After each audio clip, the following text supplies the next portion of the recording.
Hi, I'm Gabrielle Hase. I'm co-founder of CatDogFish. Welcome to the CatDogFish cast, and I'm joined by Dr. Chris Tufnell, who is Hi, Gab. our resident expert on all things. Oh, and by the way, he's a small animal and equine vet who is also a key part of CatDogFish. Today, we are going to be talking about a really unpleasant thing, which is how to know when to put your pet to sleep. And we're joined today by Shelley Gregory-Jones, who's the development director for a brilliant charity called International Cat Care. It's icatcare.org. Shelley has extensive experience in the world of pet ownership, and she has owned many cats and dogs over her lifetime, and has had the experience, as I have and as Chris has, about how to deal with the question of how do I know when is the right time to put my animal to sleep? So I will also preface this by saying that I think we are very lucky in that we have the choice that we can put our animals out of any suffering or misery. And it's, again, interesting in human health how we're dealing with that particular issue on that kind of a level. Chris, so how should we look at this? I know my sister has taken her dog in to the vet 4 times, turned around 4 times because she couldn't deal with it to do it. Finally, on the 5th time, she took her dog in and had her dog put to sleep. I've had several cats I've had to put to sleep, and you just don't know if they're suffering or not until it's really bad, and then you think, should I have done this 6 months ago? On those cases where it's not a traumatic, it's not a trauma where the animal's been hit by a car and you know that there is no hope and you have to do it right away. We're talking about the gray area here. How can we start to think about when is the right time to put your animal to sleep? It is a difficult subject, and it's a good one. It's a good one for us to chat about, because I think there probably are very few right answers, but there are things that people have to think about. And it's important here to separate ethics from welfare a little bit. I know that they do get blurred very heavily, but ultimately there are people who are out there who get concerned that by putting an animal to sleep that we're sort of playing God and that we're making decisions as to whether they do or don't exist. Well, we make those decisions when we breed them.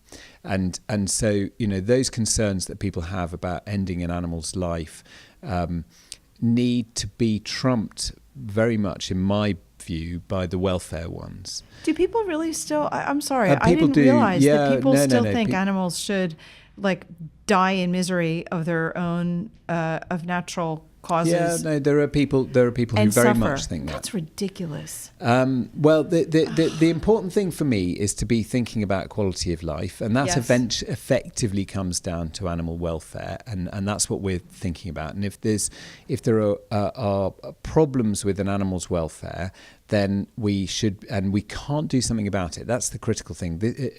Euthanasia is one thing that we can do to relieve a problem of animal welfare. Now, there are plenty of conditions that we can treat, we can alleviate, and we can help animals not to suffer. Thinking about what you've just said in terms of, it being an easy decision or a difficult decision, and my view has always been to try and help people understand is that if there's a certain amount of poor welfare that we will get to and find intolerable in terms of letting an animal go through it, then let's call it a bucket of poor welfare. Now, that bucket of poor welfare might be filled up instantly by broken limbs and suffering that we can't treat, and we might make the decision straight away. But don't get it wrong, that bucket will still fill drip by drip with a chronic disease that the animal is suffering from on a daily basis that we can't do anything about. And those are the difficult ones to make, when to make a decision. And sometimes the decision feels particularly hard because actually what you're trying to do is prevent that bucket filling. You're trying to stop the animal going through those months and weeks of pain that you know that you're going to have trouble, or the professionals advising you might know that you're going to have trouble dealing with.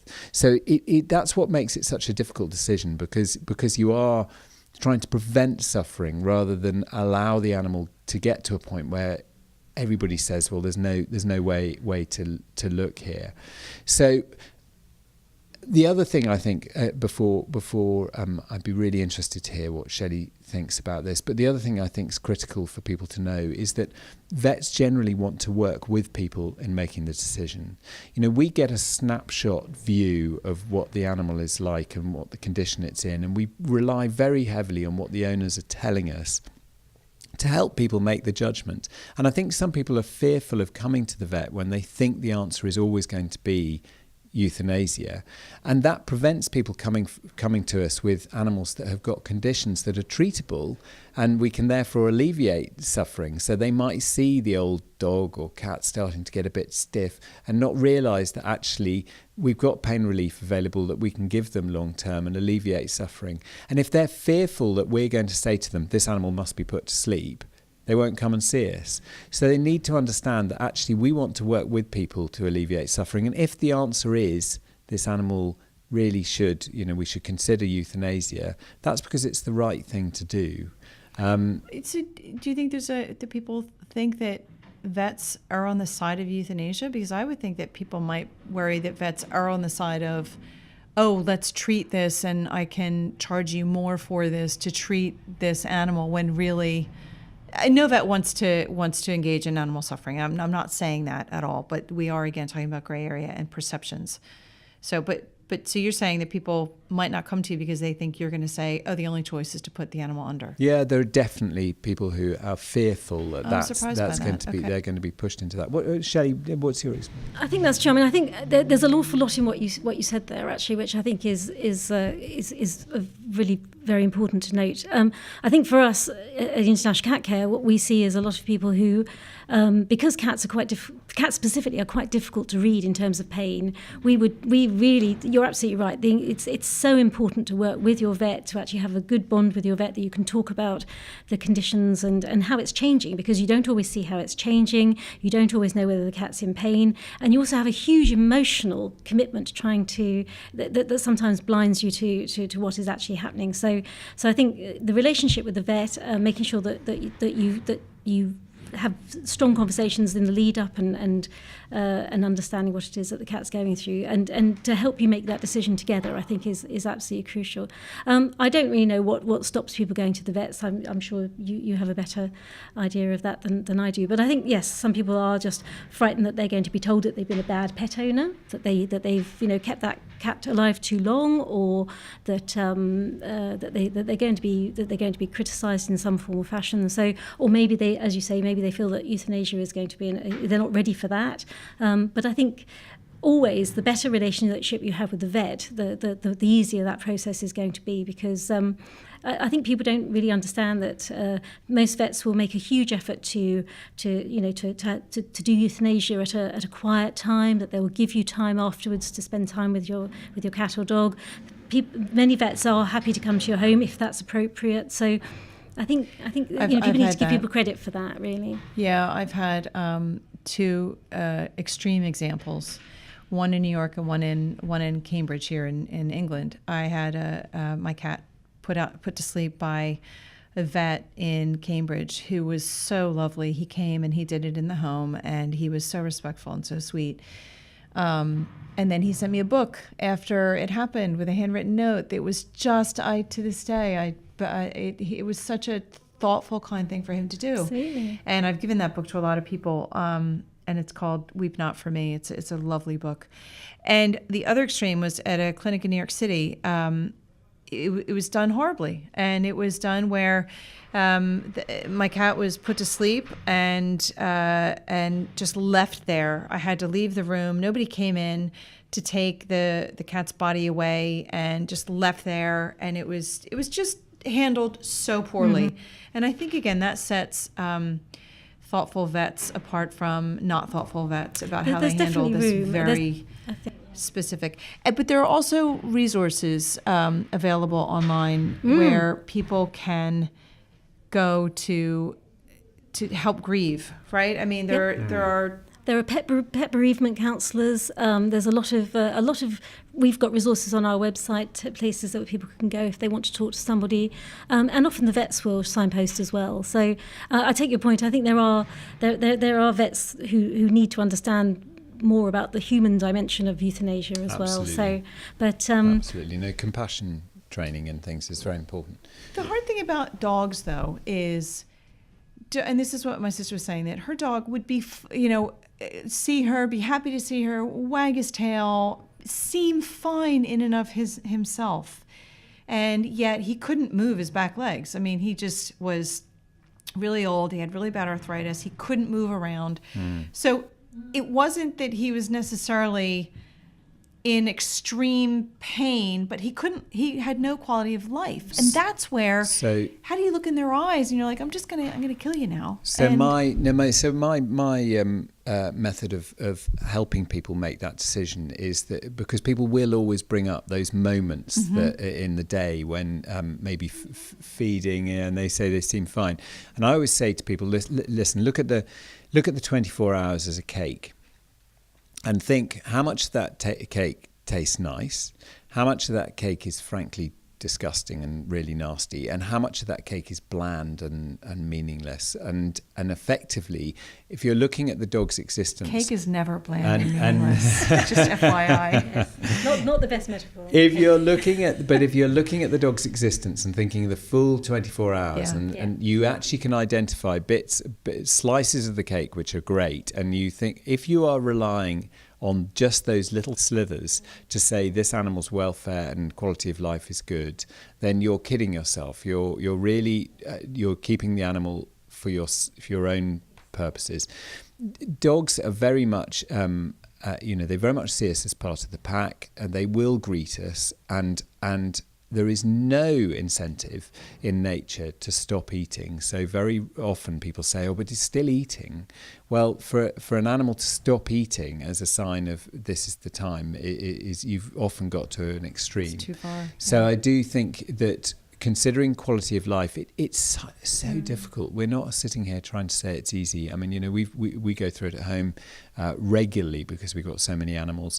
You do have to try and see things from the perspective of the animal, and whether it really is genuinely just existing or having a good life. And I would go every time for quality over quantity, and be looking at, how can we make the time that we have left with this animal as best it possibly can be, and then when the time comes, call it a day.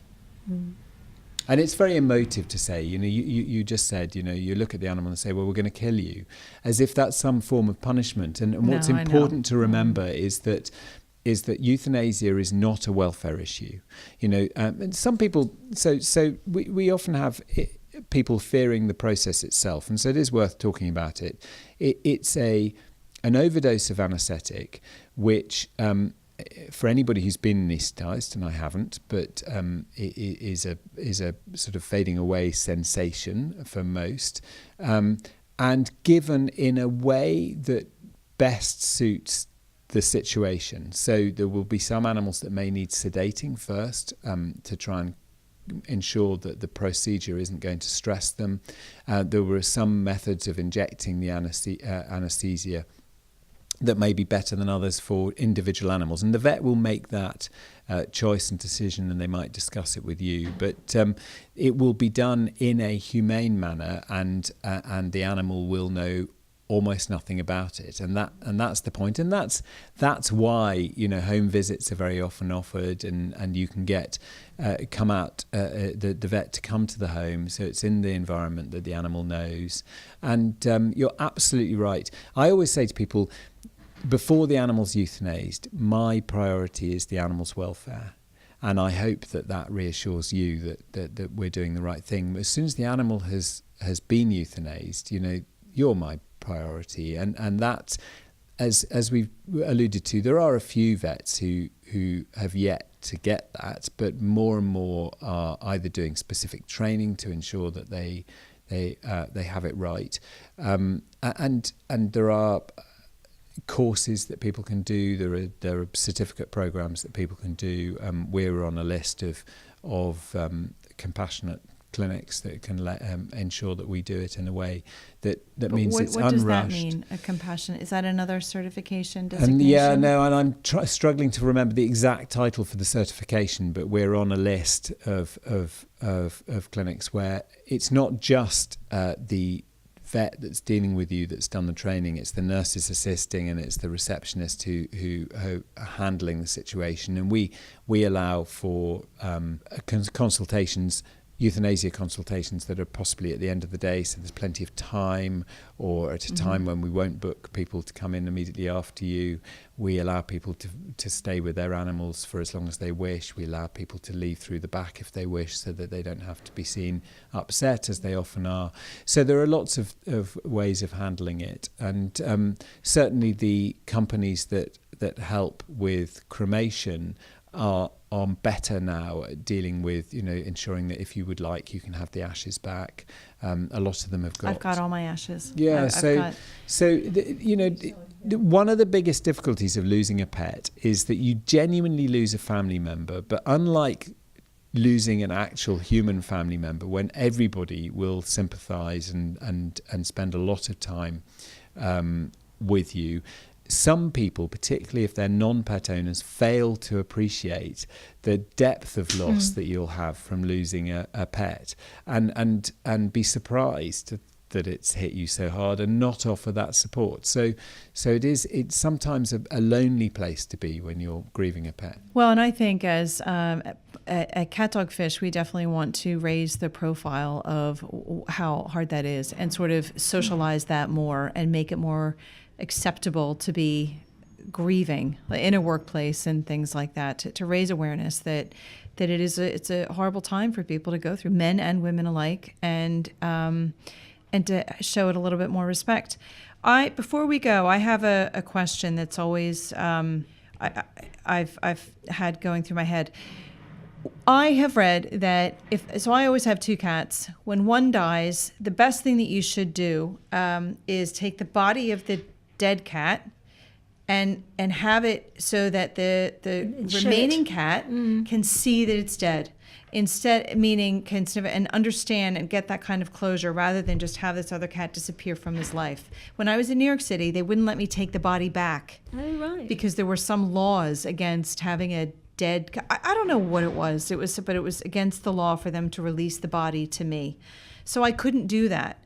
And is that baloney, or is it true? Is that, do you have to show the body to the other animal, or the remaining animal, if there are 2 and one's gone, what are they going through? I don't believe there's any evidence that I've seen that suggests just it is crap. True. But I do know that a lot of people do it, or have told me that they do. Other people have told me that they do it. But as far as I'm aware, and maybe Chris can enlighten me, but I don't think there's any evidence to say, and I can't imagine quite why that would be true, because often cats go elsewhere to die. They will actually they often go, cats, feral cats particularly, and often pet cats will go and disappear and die. So I think there's often, in normal cases, where the cat wouldn't see the other, the cat either. So I don't know, Chris, do you have a view? I think it's very much up to the individual owner, because I don't actually think it makes much difference to the animals. Well, that makes me feel better. But it might make a difference to you. Yes, exactly, which is my feeling about it. So if people are very keen on doing that and they ask my opinion, I'll always say I've no evidence and experience of it appearing to make much difference. Do you know, I think what really strikes me when an animal's euthanized is that, what does it really mean to be an individual? It's not just about possessing a biological body, it's about the way you move, the way you vocalize, the way you interact with others. And I think animals completely pick that up, so that when they lose a companion, they've already lost, the companion's gone. And so the biological entity there sometimes isn't even recognized, as far as I can see, as their friend. Because you see one cat or dog shunning the other if they're sick, right? They're not.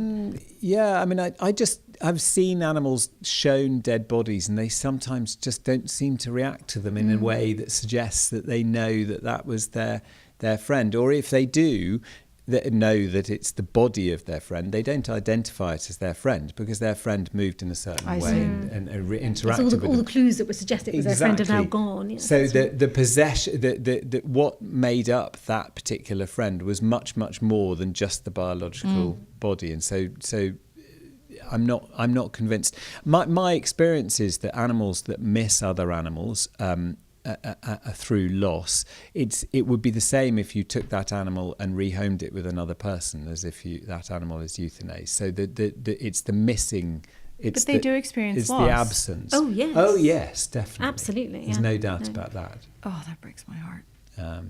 It's a tough one. Yeah. No. Some species will pine to the point of almost dying themselves. But yeah. But then it's often companionship. So when they talk about wild species breeding for life, they makes it sound like one dies and the other one will give up on life altogether. It means breeding for life of one or the other. and actually, as soon as one's gone, then it's the companionship that's required. And that's the same with dogs, definitely, is that, I always say to people, you can't replace a much-loved dog, but another dog can take its place, and that's for you and the other animals in the household.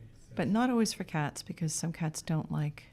Well, I was going to say, unsavoury though it may seem, some cats I think actually welcome the departure of another cat, because suddenly many cats they like being the sole pet. It's something that they I definitely want to explore that more. That whole notion of solitary versus more than one. I think not all cats. I mean, I think what we understand is that cats come in a very, there are highly socialised cats. There are cats that are feral cats, and in between you've got cats that are sort of a little bit socialised. It's a very individual thing, and it's about understanding the cat in front of you, really, rather than. We lost a cat last year and felt desperately for the one that was left behind because they'd been, we thought, relatively close friends, but actually the new kitten that came in has become, they're bonded completely. They spend so much time lying together, grooming each other, playing with each other, much more than they did with the other cat. But see, that's a risk though, isn't it? We could have got that dynamic completely wrong. Right. And it could have been the opposite, and we could have completely upset it. Thank you so much, both of you. Thank you. It's definitely worth talking about. Always a crappy thing to have to go through, but never a reason not to have pets. And sometimes it's the bravest and kindest thing that you can do for an animal. I think oftentimes Absolutely. it is. Absolutely. Thanks, Shelley. Go to icatcare.org. Chris, always a pleasure. Thanks, Gab. Okay, talk to you soon. Bye. For information on how to take expert care of your pet, go to CatDogFish.com.